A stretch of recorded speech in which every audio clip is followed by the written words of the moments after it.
साल में एक बार कंपनी एनुअल रिपोर्ट देती है जो कंपनी की वेबसाइट पर अवेलेबल होती है। एनुअल रिपोर्ट कंपनी साल के एंड में पेश करती है। उसमें अवेलेबल डेटा 1 अप्रैल से 31 मार्च तक का होता है। एनुअल रिपोर्ट वेबसाइट पर इन्वेस्टर सेक्शन में एक पीडीएफ डॉक्यूमेंट में अवेलेबल होती है। एनुअल रिपोर्ट में अवेलेबल इंफॉर्मेशन कंपनी की तरफ से ऑफिशियल रिपोर्ट होती है और कंपनी की एनुअल रिपोर्ट में दिया गया फाइनेंशियल डेटा कंपनी के ऑडिटर द्वारा सर्टिफाइड किया जाता है। एनुअल रिपोर्ट इन्वेस्टर्स के लिए काफ़ी ज़रूरी रिपोर्ट है जिसमें कंपनी के एक्सपेंस, सेल्स और प्रॉफिट जैसे फाइनेंशियल टर्म के बारे में पता चल पाता है।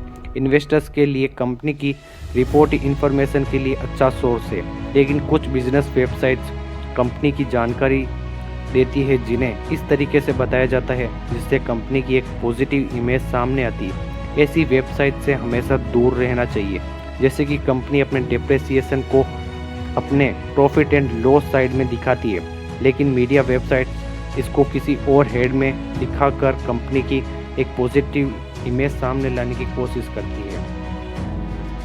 What to see in annual report. Companies की एनुअल रिपोर्ट में कंपनी अपने स्टेटमेंट के साथ साथ अपनी मार्केटिंग स्ट्रेटजी भी शो करती है, इसलिए कई बार हमें रियल फैक्ट का पता नहीं चल पाता है। आपको कंपनी के तथ्यों पर नज़र रखनी जरूरी है। इस वीडियो में हम कुछ ज़रूरी तथ्यों के बारे में जानेंगे। किसी भी कंपनी के एनुअल रिपोर्ट का फर्स्ट पार्ट होता है फाइनेंशियल हाईलाइट। फाइनेंशियल हाईलाइट में कंपनी लास्ट 1 ईयर का स्टेटमेंट देती है। ये पार्ट एक ग्राफ के रूप में दिखाया जाता है। इस ग्राफ में पिछले ईयर्स की फंक्शनिंग का कंपैरिजन दिखाया जाता है। किसी भी कंपनी की फाइनेंशियल रिपोर्ट में फाइनेंशियल स्टैटिस्टिक्स, मैनेजमेंट का स्टेटमेंट, मैनेजमेंट का discussion and review, last 10 year highlight, director report notice. Annual report के ये पॉइंट्स यूजुअली सभी तरह की रिपोर्ट्स में सेम होते हैं। इंडस्ट्री के हिसाब से कुछ चेंजेस देखने को मिल सकते हैं। मैंने डिस्क्रिप्शन में कुछ कंपनीज के एनुअल रिपोर्ट का लिंक दे रखा है, आप जाके देख सकते हैं। हमें कंपनी के फाइनेंशियल हाईलाइट के बारे में बात कर ली है। इसके बाद एनुअल रिपोर्ट में आता है management statement plus management analysis. इस पार्ट में आपको पता चलता है कि कंपनी अपने फ्यूचर गोल के बारे में क्या सोचती है, इंडस्ट्री को लेकर उनकी क्या राय है। मैनेजमेंट का स्टेटमेंट एक इन्वेस्टर्स के लिए काफ़ी ज़रूरी है, जिसके आधार पर वे ये जान पाता है कि कंपनी का मेन पर्सन कंपनी के बारे में क्या सोचता है और उसकी सोच पर ही कंपनी का फ्यूचर टिका होता है। ये बहुत ही ज़रूरी जानकारी होती है। कंपनी का बिजनेस किस जगह पर है और कहाँ जा सकता है। इस जानकारी को पढ़ते टाइम ये जानने की कोशिश करें कि कंपनी का स्टेटमेंट कितना लॉजिकल और कितना रिलेवेंट है। यहाँ ये भी पता चलता है कि कंपनी को इंडस्ट्री के हालात की सही जानकारी है भी या नहीं। साथ ही ये भी देखना जरूरी है कि कंपनी ने जो गलतियाँ की है उसको बताने में कंपनी कितनी ऑनेस्टी दिखा रही है। इसके बाद अगला पार्ट आता है मैनेजमेंट डिस्कशन एंड एनालिसिस।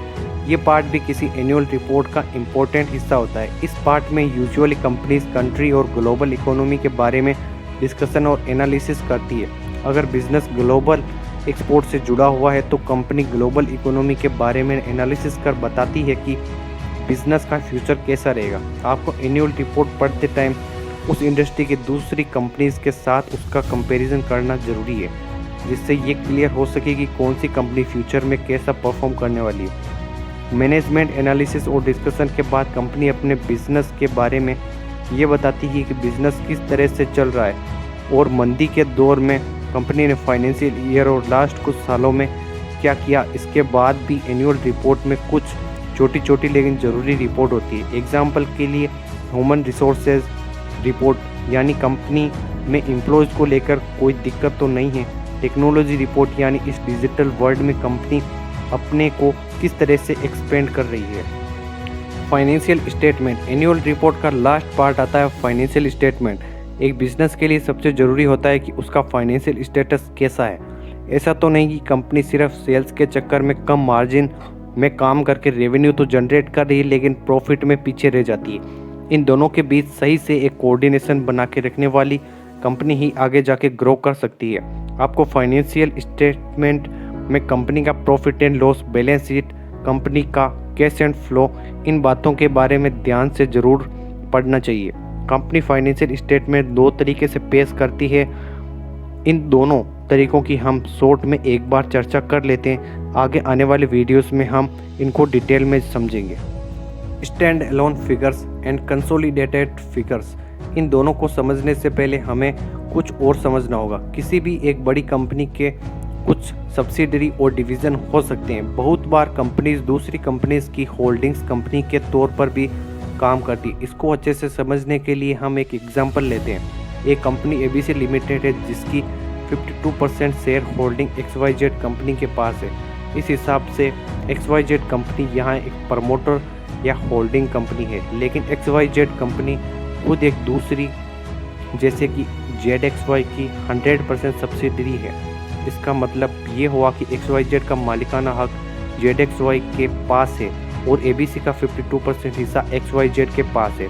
अब समझिए ABC कंपनी खुद एक कंपनी PQR की मालिक है, यानी उसके पास उसका मालिकाना हक है, वे उस कंपनी की होल्डिंग कंपनी है। आप ये वापस बे करके देखें ताकि आपको अच्छे से समझ में आ जाए। अब इस जानकारी के अनुसार देखते हैं। मान लीजिए फाइनेंशियल ईयर 2020 में ABC कंपनी को 300 करोड़ का लॉस हुआ और इसकी 100% सब्सिडरी PQR को 500 करोड़ का बेनिफिट, यानी ABC का कुल प्रॉफिट होगा 500 crore minus 300 crore is equal to 200 crore profit. वैसे देखा जाए तो ABC को 300 करोड़ का लॉस हुआ, लेकिन दूसरी कंपनी सब्सिडरी से बेनिफिट हुआ। अब इससे अगर स्टैंड अलोन फिगर में देखा जाए तो कंपनी को 300 करोड़ का लॉस हुआ, लेकिन कंसोलिडेटेड फिगर्स में कंपनी को 200 करोड़ का बेनिफिट हो गया। इसका मतलब स्टैंड अलोन में सिर्फ कंपनी के अपने नतीजे ही दिखाए जाते हैं, सब्सिडरी कंपनी के फिगर्स के नहीं। आपको भी कंपनी के कंसोलिडेटेड फिगर्स को देखना चाहिए ताकि पूरा फाइनेंशियल स्टेटमेंट पता चल सके। I hope you enjoy this video and you learn something from this video.